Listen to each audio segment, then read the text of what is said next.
Susan, in 1980, it's a long time ago now, you published your first book, Translation Studies. Why did you write it? Why did you want to write on translation? Why did translation become so central in your writing, in your thinking, in your life? Well, the answer to that, Silly, is that from being a very small child, I always had more than one language in my head. And that's because as a little girl, when I began to speak, I was born in England and then we moved to Denmark. And so I learnt Danish. So I had English and Danish as a very little girl. Then we moved to Portugal and the Danish got sort of pushed back a bit and the Portuguese came in. And then I moved to Italy, and in Italy I began to go to Scuola Media, and then I began to learn languages formally. And at that point I sort of had the Danish as one layer, and then the Portuguese, and then the Italian, and then I added Latin and French and the other languages. And I think what you learn very, very early on when you work in more than one language is that you can say and do things differently in different languages. You learn that there are things, for example, that you can't talk about or that come more easily in one language or in another. You become aware, I mean, for example, I know that sometimes I dream in different languages, and I know I do because I can remember phrases and I can remember things.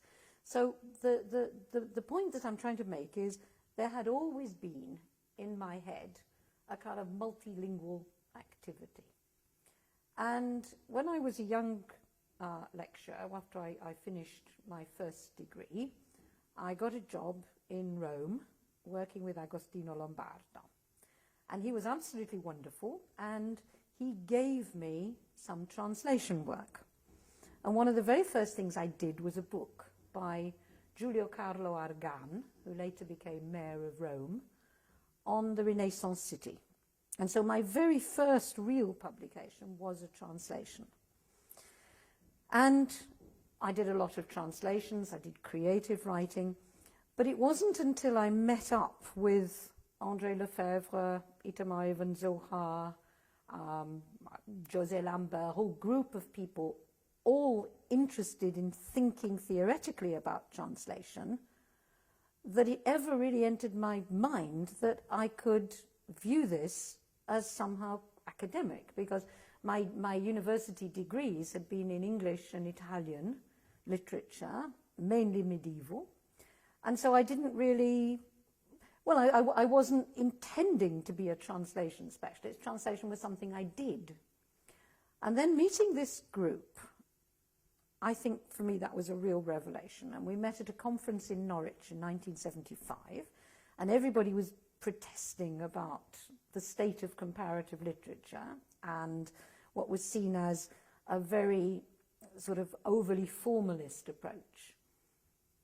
And we just met up and we had a few drinks together and we got together, and then there was a conference organized the following year in Leuven. And then all of a sudden I found that I was talking to people about translation, and I was having to theorize my life, if you like. I was having to think about the languages that had been in my head and how I might, in a sense, map the academic studies that I'd done in literature and language, because I did philology as well as linguistics. How could I map that onto my life experience? And then by one of those, really, I suppose, happy coincidences, in 1977, just around this time, Terence Hawkes, the great English, well, I should say Welsh Shakespearean scholar, he founded a series of books for Routledge called New Accents.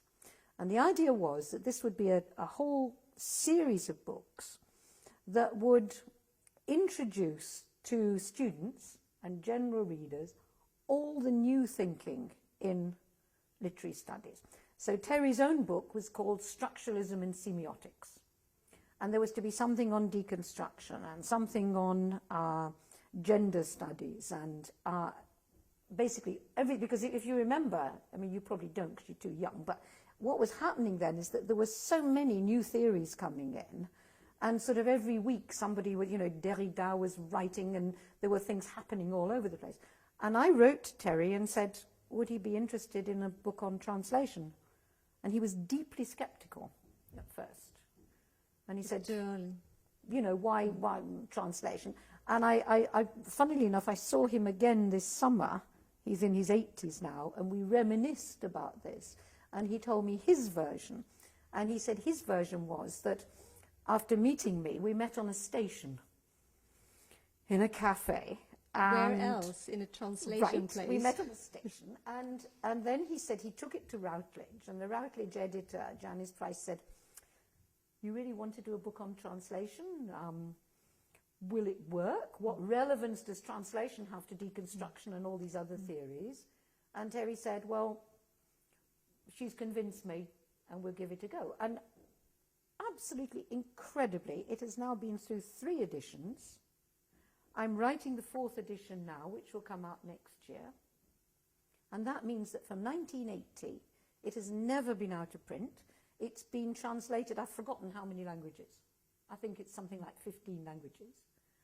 And it sells probably more copies now than when it came out. So that's the story. It's the story of my life, and convincing Terry Hawkes, and having the book in that series at that moment. So it's all about timing.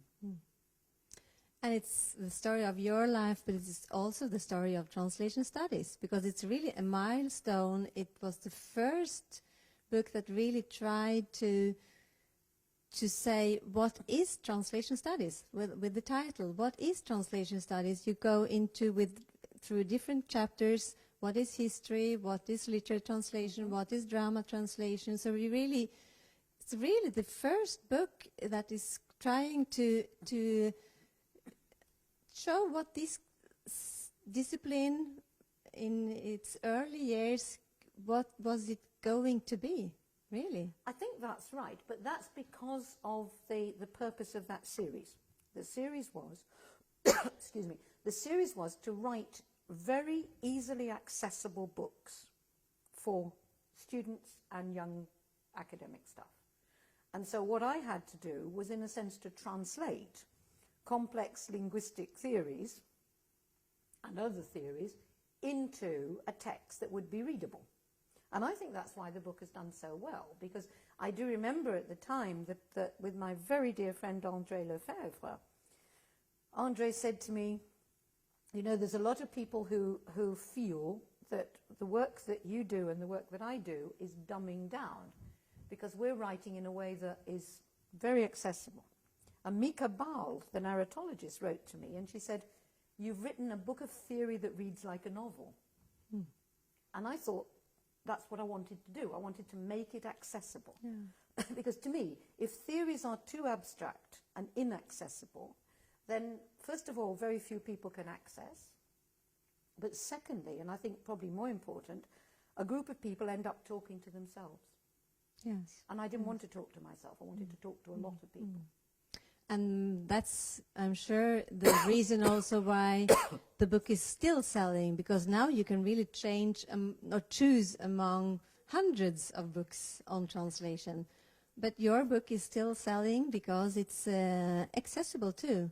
And accessible is not for dummies. It's not simple. It's telling something important, but with the words and that are comprehensible and accessible to students and scholars too. Well, that's what I try to do. I mean, all my work is trying to make things accessible. I don't believe in using an esoteric language, and I don't believe in writing in such a way that only a very small number of people can actually access it. I think, and in a sense, I suppose, you could almost say that translation studies, the book, is a kind of translation. Yes. It's a translation of a vast mass of literary linguistic theory, semiotic theory as well, into a very accessible language. Definitely, yes. So it's very, very important. You were mentioning André Lefebvre, and if we follow your story, one of the next book was the book you made or edited together with him, Translation, History and Culture, that came out in 1990, 10 years after the first one. It's a completely different book because it's also anthology. Yeah. And what is I think it was one of the first books that introduced other concepts, central concepts in literary theory or cultural theory at the moment. One of the first books that mentioned gender in connection to translation. One of the first books, or maybe the first book, that mentioned post-colonialism and translation, media and translation. So many central concepts that now have been developed in this huge discipline. So it was a milestone in another way. I would like you to tell me or to say something about the book and also about your collaboration, close collaboration and friendship with André Lefebvre. Right, well, André and I, we just hit it off personally. We got on very, very well. I mean, I got on well with the whole group, with José Lambert, with Gideon Turi, so we all got on. But André and I had a kind of, I don't know, I think we shared a sense of humour, and we got on very, very well. And André had left Belgium and gone to the States. And then we organised a conference in 1988 in Warwick. And it was organised, André was helping me, and also it was organised with my colleague David Wood, who was in philosophy then at Warwick. And it was a crazy idea. It was a conference we called Writing the Future. And I can't remember, but I think we had well over 250 papers. It was enormous. We had people from all over the world. And it was really David with his ideas about philosophy and me with translation and complit and narratology. And we began to get, when we first advertised this, we began to get people who wanted to give papers coming from theological departments, from anthropology, from literary studies. And so that was really, really interesting.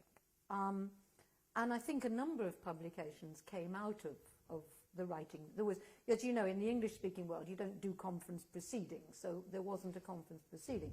But what André and I then thought was we had a number of very interesting papers on translation. And so we thought maybe we could make a book.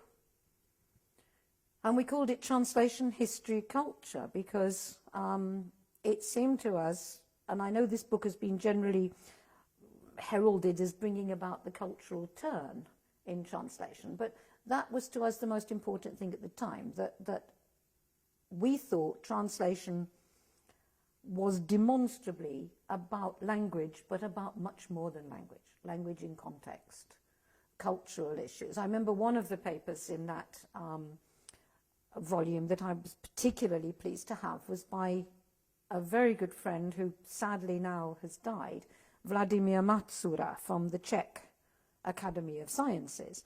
And what Vladimir was looking at was nationalism and translation in the 19th century in the Czech context. Well, he was writing just about the Czech context, but I think out of that essay came enormous possibilities for thinking about translation and the emerging nation state. You know, and I mean, he I think in many ways that was a pioneering essay. And there were a number of other essays in that book that we liked enormously. We could have published a lot more, but we actually focused on those. And as you say, it did introduce questions of gender, nationalism, the beginnings of post-colonialism. It brought about a whole number of different avenues that were then followed.